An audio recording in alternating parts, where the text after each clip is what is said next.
Yes, now we start.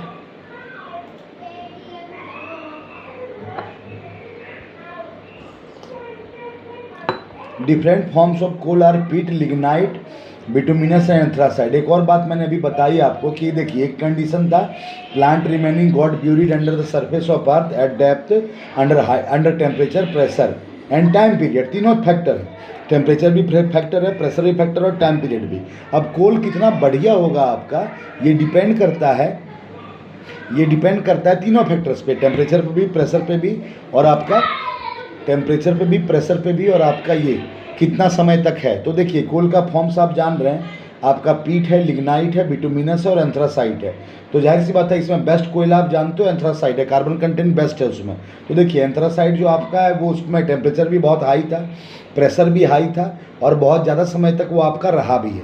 तो आपका anthracite कोल जो है बेस्ट कोल है। मैंने बताया तीन फैक्टर आपको कि आपका प्लांट रिमेनिंग किस टेम्परेचर पे ब्यूरिड है, किस टेम्परेचर पे, किस प्रेशर पे बरीड है, और साथ साथ आपका कितना समय तक वो अंडर सरफेस ऑफ अर्थ रहा है। तो these different types of coal differ from each other in terms of their content of volatile material. एक और बात देखिए, वॉलेटाइल मटेरियल कोल में कितना इस पर डिफर करता है ये, या कार्बन कंटेंट, दोनों बातें लिखी हुई है बुक में। कहता है these different types of coal differ from each other in terms of their content of volatile material. आपको पहले एक एग्जांपल समझाना चाहूँगा। वॉलेटाइल क्या होता है? वॉलेटाइल मटेरियल एक ऐसा मटेरियल होता है जो मतलब बहुत आसानी से इवेपोरेट हो सकता है। फॉर एग्जांपल आप बाइक देखते हो, बाइक में किसी को शायद आप उसकी टंकी को, हल्ला नहीं, बाइक में फॉर एग्जांपल हम पेट्रोल की टंकी को खुला छोड़कर नहीं चलाते हैं बाइक। क्यों? आप कहेगा सर पेट्रोल उड़ जाएगा ना, तो पेट्रोल उड़ गया, पेट्रोल ज़्यादा वॉलेटाइल है। वही आप पेट्रोल की जगह पानी भर दो बाइक में, वैसे तो चल नहीं रहा है, बट बाय द वे कभी हम ऐसी टेक्नोलॉजी डेवलप कर लें, आप ही कर लो ऐसी टेक्नोलॉजी डेवलप कि पानी से आप बाइक चलाने लगो, तो पानी जाहिर सी बात है, पानी क्या उतना प्रोपोर्शन में उड़ेगा जितना पेट्रोल उड़ता है? नहीं। आप पानी में थोड़ी दूर टंकी को खुला रख के भी चला सकते हो, क्योंकि पानी आपका लेस वॉलेटाइल है, पानी आपका कम वॉलेटाइल है।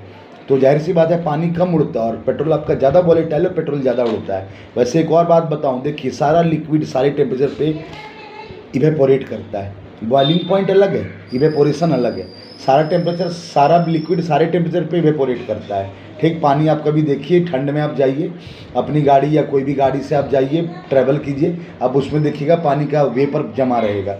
आप हाथ से बस लाइन ड्रॉ कीजिए, वो लाइन आपको दिखने लगेगी, क्योंकि वो पानी भी आपका जो है वॉलेटाइल है, लेकिन वो पेट्रोल से कम वॉलेटाइल है। देखिए ये कोयले में कितना वॉलेटाइल मटेरियल है, इस पर कोयला डिपेंड करता है। जो आप एंथ्रासाइड देख रहे हैं जो कि बेस्ट फॉर्म है कोल का, उसमें वॉलेटाइल मटेरियल मैक्सिमम होता है, उसमें वॉलेटाइल मटेरियल जो होता है वो मैक्सिमम होता है। और जो पिट की बात करते हो जिसमें आपका सबसे कम है, पिट में बात करते हो कोयले का सबसे कम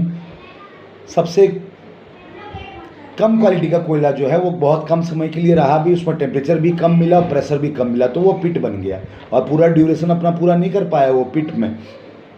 तो जाहिर सी बात है दैट्स वाई कोयले का जो है वो ऑलमोस्ट कम कार्बन कंटेंट या कम वॉलेटाइल मटेरियल वाला कोल है वो, जो कि पिट कहलाता है। कार्बन कंटेंट उसमें सबसे कम है। तो इसके बाद अगर बात करूं मैं,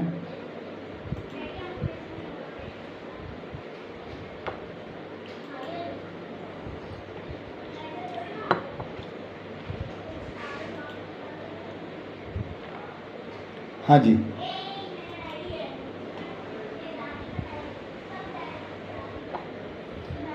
these different types of coal differ from each other in forms of content of volatile material and percentage of carbon। Carbon percentage आपका सबसे ज़्यादा किस में है?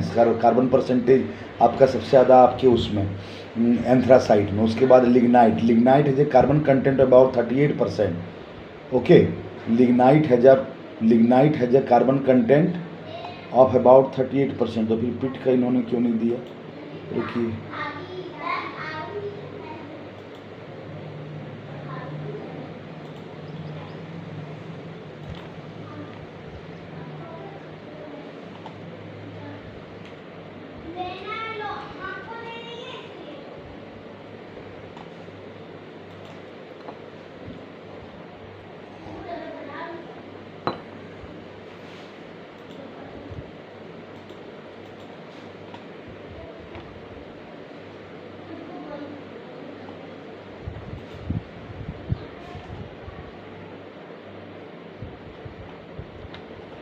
Lignite has a carbon content of about 38%. It is regardless the lowest grade of coal. It has been used mainly in electric power generation. जो lowest grade coal है उसको mainly हम लोग electric power generation में use करते हैं. Bituminous coal has about 65% of carbon. It is used for power generation and for making other type of fuel called coke. जो coke formation हम लोग करते हैं ना, वो coke बहुत कम smoke yield करता है. कोयले का जलाने का एक और प्रॉब्लम है, कोयला आपका स्मोक बहुत प्रोड्यूस करता है. तो एक ऐसा कोयला जो स्मोक बिल्कुल प्रोड्यूस नहीं करता है उसको हम लोग बनाते हैं बिटुमिनस कोल से, और उसको हम लोग कोक कहते हैं. और बिटुमिनस कोल में लगभग 65% कोक होता है. एंथ्रासाइट जो it is the hard coal and content, it is hard coal, मतलब नेचर वाइज फिजिकल वाइज ये हार्ड है. And content over 90% of carbon. It is regardless as the highest grade of coal. आपके coal का सबसे बढ़िया grade आपका जो है वो आपका एंथ्रासाइट है. और मैंने बताया तीनों फैक्टर इसमें सबसे ज़्यादा हैं. टेम्परेचर भी इसको ज़्यादा प्रोवाइड हुआ, इसको फॉर्मेशन, इसका प्रेशर भी ज़्यादा प्रोवाइड हुआ, और ज़्यादा समय तक ये रहा भी. इस वजह से इसमें ऐसी बातें आती है कि ये आपका anthracite best carbon containing. A strong heating of coal in the absence of air is called destructive distillation of coal. Okay. और जब भी कोल को हम लोग स्ट्रॉन्ग हीटिंग करते हैं एब्सेंस ऑफ एयर में, तो ये हमारा डिस्ट्रक्टिव डिस्टिलेशन कहलाता है. और इसमें जो बनता है प्रोडक्ट वो आपका कोक होता है, कोल्टार होता है, कोल गैस होता है. तीनों गैस. कोल गैस का फॉर्मूला ध्यान रख लो, CO+H2. CO आपका कार्बन मोनोऑक्साइड और H2 आपका देख सकते हैं. कोल गैस जो आपका है वो बाकी फ्यूल गैसेस की तरह आपका यूज होता है. वाटर गैस है, सॉरी.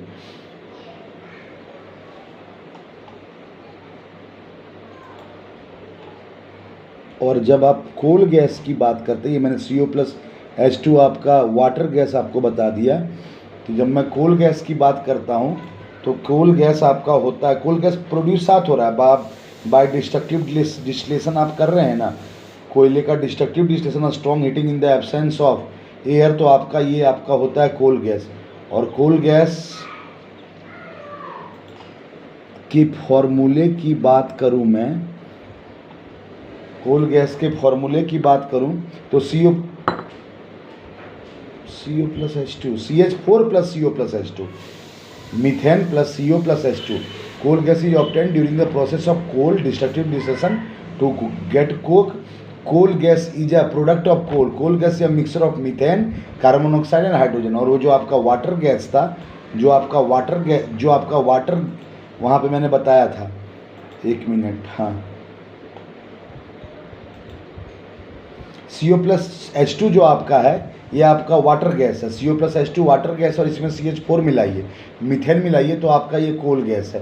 कोल गैस आपका हो गया, कोल्टार आपका प्रिपेयर हो गया, और कोक आपका प्रिपेयर हो गया. ये आपका डिस्ट्रक्टिव डिस्टिलेशन ऑफ कोल से प्रिपेयर हो रहा है in the absence of air, a strong heating of coal.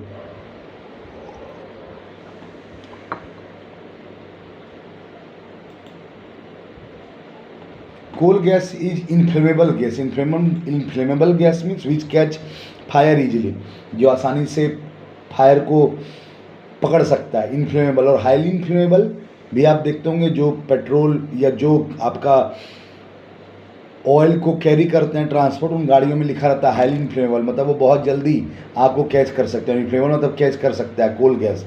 It is use as a domestic fuel. Coal gas आपका जो है वो डोमेस्टिक फ्यूल की तरह भी यूज होता है, इंडस्ट्रियल फ्यूल की तरह भी यूज होता है. Usually only those industry which are located near coal processing unit. अब कहीं पे ऐसा है कोल प्रोसेसिंग यूनिट के नज़दीक कोई इंडस्ट्री बना है, तो वहाँ पे हम लोग कोल गैस को एज ए इंडस्ट्रियल फ्यूल भी इस्तेमाल करते हैं. ये ट्रांसपोर्ट बहुत दूर तक नहीं होता है कि आपके गिरिडीह से जा रहा है ऑलमोस्ट धनबाद, ट्रांसपोर्ट होकर ये, और आपका कोल गैस हम लोग यूज कर रहे हैं. जहाँ कोल प्रोसेसिंग यूनिट रहता है उसके आसपास कोई इंडस्ट्री सेटअप है जहाँ पे एज अ रिसोर्स हम लोग को गैस यूज करना है, as a energy source use करना है, वहाँ हम लोग कोल गैस का यूज़ करते हैं. जिसमें हमने बताया कोल प्रोसेसिंग यूनिट के बगल में, क्योंकि आपके कोल प्रोसेसिंग यूनिट जो रहेगा वहीं पे हम लोग कोल को हीट करेंगे इन एब्सेंस ऑफ एयर, जिसको हम लोग कहते हैं डिस्ट्रक्टिव डिस्टिलेशन ऑफ कोल. और वहीं पे आप कोल गैस का यूटिलाइजेशन कीजिएगा. इसके बाद फर्दर बात करूं, एक और कंटेंट है इसका, अभी वो हम बता रहे हैं आपको, जिसमें क्लीनर फ्यूल और नेचुरल फ्यूल की बात की गई है.